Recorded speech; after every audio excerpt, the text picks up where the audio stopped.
I was reading about like the office vacancy rate is up to 12% now here in Toronto. And just to give a little context, in 2020, it was 2.1%.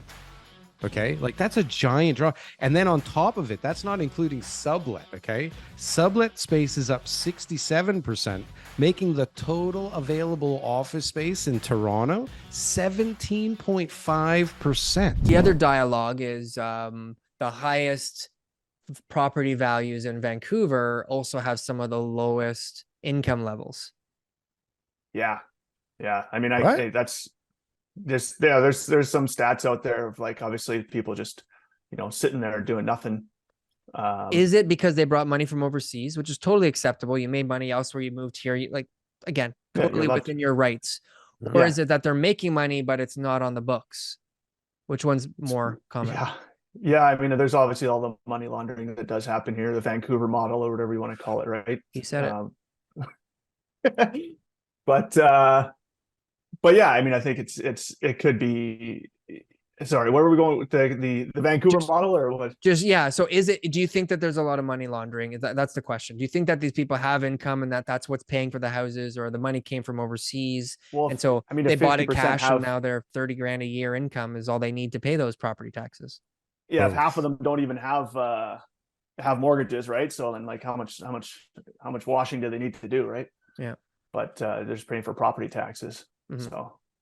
Okay. That makes sense though, right? Like, the truth is, and we had somebody come on the show to talk to us about some of the Chinese market trends.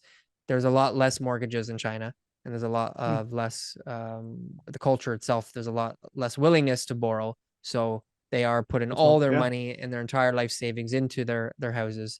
And to give them the benefit of the doubt, that's where the money is, and they're just happy to be living in this great big mansion with 2 or 3 people, and that their income is low.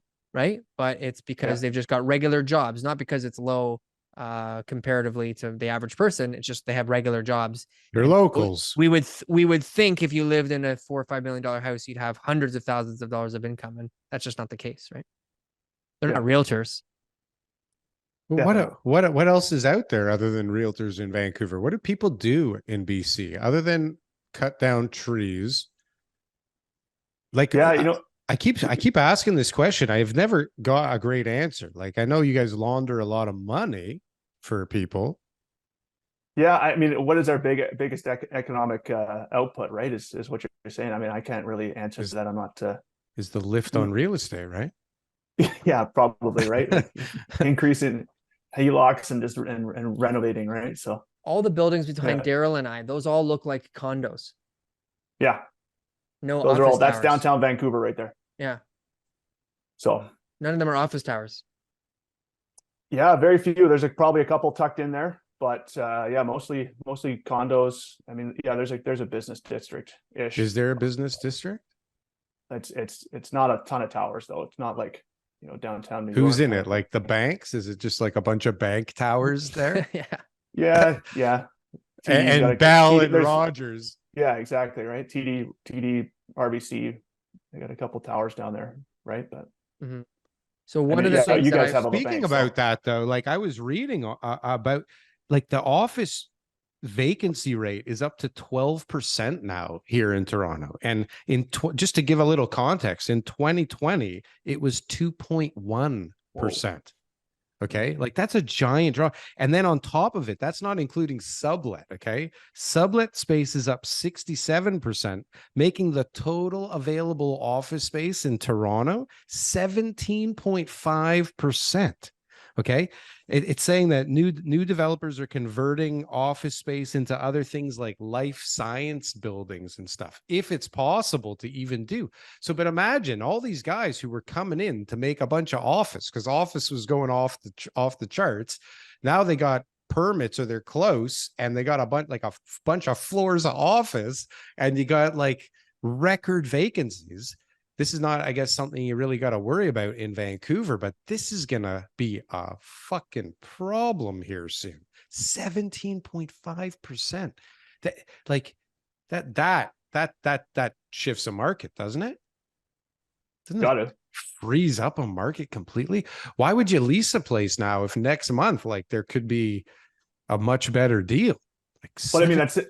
That same stuff's happening in Calgary right now, right? Too, right? Like they have massive office vacancy too. And yet massive. they just saw a whole bunch of appreciation in residential. Right. And so this is Calgary this is- can't catch a break, you know. They've always got something.